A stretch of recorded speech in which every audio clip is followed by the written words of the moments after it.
যে নির্বাচনের পরিবেশ নাই। আমরা সব রাজনৈতিক দল, সিভিল সোসাইটি, আদার্স স্টেক হোল্ডাররা যদি আমরা বলি যে কি সমস্যা নির্বাচন নিয়ে বলেন, আমরা এনশিওর করব। আমরা কি এটা বলতে পারি না? নির্বাচনের সমস্যাটা কি আমি একটু আলোচনা তুলি, বাকিটা হয়তো বলবেন, খসরু ভাই আরো সুন্দরভাবে বলবেন। নির্বাচনের একটা সংকট হচ্ছে আইন শৃঙ্খলা পরিস্থিতি। কেন্দ্রগুলো ঠিক মতো ভোটাররা যেতে পারবে কিনা, ভোট গণনা ঠিক মতো হবে কিনা, ফলাফল ঠিক মতো হবে কিনা, এটাই তো, বা আরো কিছু আপনারা যদি বলেন। এই জায়গায় সংকট সৃষ্টি করবে কারা? বেশিরভাগই তো রাজনৈতিক দলগুলোই করবে। ভোট দখল, তারপরে আপনার কি বলে কেন্দ্র দখল বা মানুষকে তার অধিকার হরণের কাজগুলো তো রাজনৈতিক দলগুলোই করবে। তাহলে রাজনৈতিক দলগুলো যদি আমরা একটা অ্যাসুরেন্স দেই গভর্নমেন্টকে, আমরা একটা ফ্রি ফেয়ার ইলেকশনের জন্য চেষ্টা করব। এখন আমি দেখেন এখানে তিনটা পক্ষকে খুব উত্তেজিত দেখতে পাচ্ছি। একটা হচ্ছে বিএনপি, একটা হচ্ছে জামাত, আর একটা দেখতে পাচ্ছি এনসিপি কে। বিএনপি জামাতের একটা সঙ্গত কারণ আছে, কারণ বিএনপি জামাতের কোথাও কোথাও তাদের ভোট যুদ্ধ আছে, তাদের একটা মানে কনস্টিটিউয়েন্সি বেস, তাদের একটা কম্পিটিশন আছে। এটা হচ্ছে 50 থেকে 60-70টা বা আরো বাড়ালে এটাকে আপনি 100 ধরে নেন।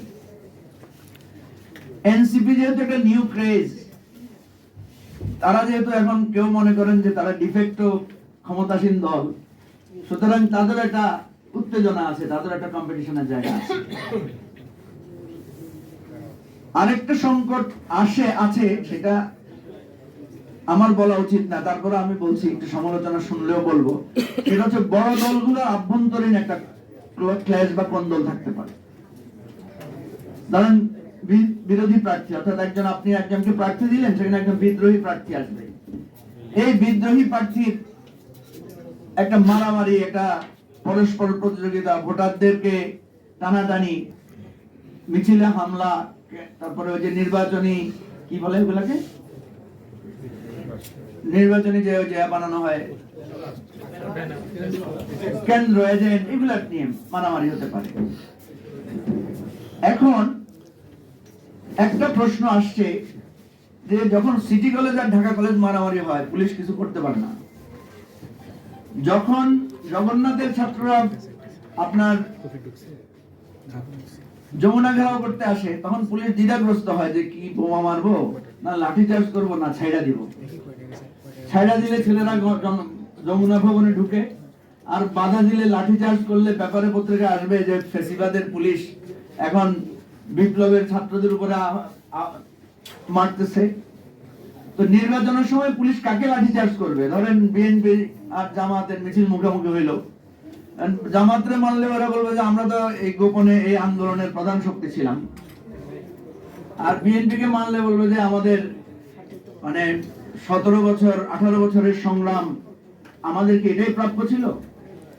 আর আমাদের গায়ে মানলে তো আমরা বলবো যে হ্যাঁ, আমরা এমনি কথা বলতে পারি না, তা আমাদের একটা ছোট্ট মিছিল, তাও পুলিশ এসে মানলো। সুতরাং নির্বাচন এটা প্রহসনমূলক, এটা তো আমরা নাই।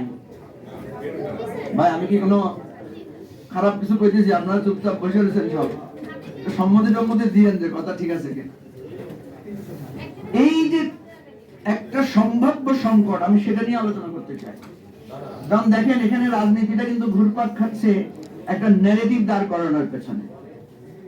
একটা ন্যারেটিভ যে এই সরকার আসল কাজ না করে নকল কাজ নিয়ে ব্যস্ত এবং তারা বিলম্বিত করতে চাচ্ছে। আর একটা ন্যারেটিভ হচ্ছে এই সরকার সহযোগিতা পাচ্ছে না, সে সংস্কারও করতে পারছে না, সে নির্বাচনও করতে পারছে না। তাহলে ন্যারেটিভটাকে যুক্তির জায়গায় এনে জনগণের কাছে গেলেই তো আমাদের আসল সমাধানটা সেখানে বেরিয়ে আসবে, এবং জনমত যেদিকে যাবে সেদিকেই মানুষের আলটিমেট পজিশনটা যাবে। এখন প্রফেসর ইউনূস যখন পদত্যাগ করে বসবেন বা উনি ধরেন বললেন, তখন যদি জনগণের কোনো রিপারকেশন না হয় তাহলে তো একরকম হবে। আর প্রফেসর ইউনূস যদি রণভঙ্গে দেন, তখন যদি জনগণের একটা রিপারকেশন হয়, তখন রাজনৈতিক দলগুলো তো একটু ব্যাকফুটে থাকবে। এই আলোচনাগুলো এখন সামনে আনতে চাই, আর অতীতের ওই কে কি করেছে এগুলো আলোচনা আনতে চাই না। এই সামনের আলোচনা নিয়ে এখন আমাদেরকে দিক নির্দেশনা ঠিক করতে হবে। আমরা দোষ ধরলে, কাদা ছোড়াছুড়ি করলে, এখানে আমরা যারা আছি সকলের অসংখ্য দোষ আছে, অসংখ্য কাদা ছোড়াছুড়ি করার এলিমেন্টস আছে। সুতরাং আমি আমার কথাটা এখানেই শেষ করতে চাই। প্রফেসর ইউনূস শুধু নির্বাচন দিয়ে চলে যেতে আসেন নাই, এটা হচ্ছে ওনার কমন স্টেটমেন্ট। উনি আরো কিছু করতে চান, সুতরাং সেটা আমরা ওনার কাছে জানতে চাই, জিজ্ঞেস করতে চাই যে আপনি আর কি কি করতে চান। সেই কি কি করতে চানের মধ্যে আমরা যদি ওনাকে বলি যে ঠিক আছে এটা এটা করেন, ওইটা এটা করেন না, এগুলো পাবলিকলি আলোচনা হোক। আর উনি যদি মনে করেন যে না আমার সাথে আপনাদের পোষাচ্ছে না, তাহলে সেকেন্ড প্রায়ারের আলোচনাটা শুরু করতে হবে যে আমরা আমাদের নির্বাচনের জায়গায় কিভাবে যাব। সারাদিন এরকম আলোচনা করে একজন আরেকজনের পোস্টমর্টেম করলে সমাধান আমাদের আসবে না। আজকের আলোচনা থেকে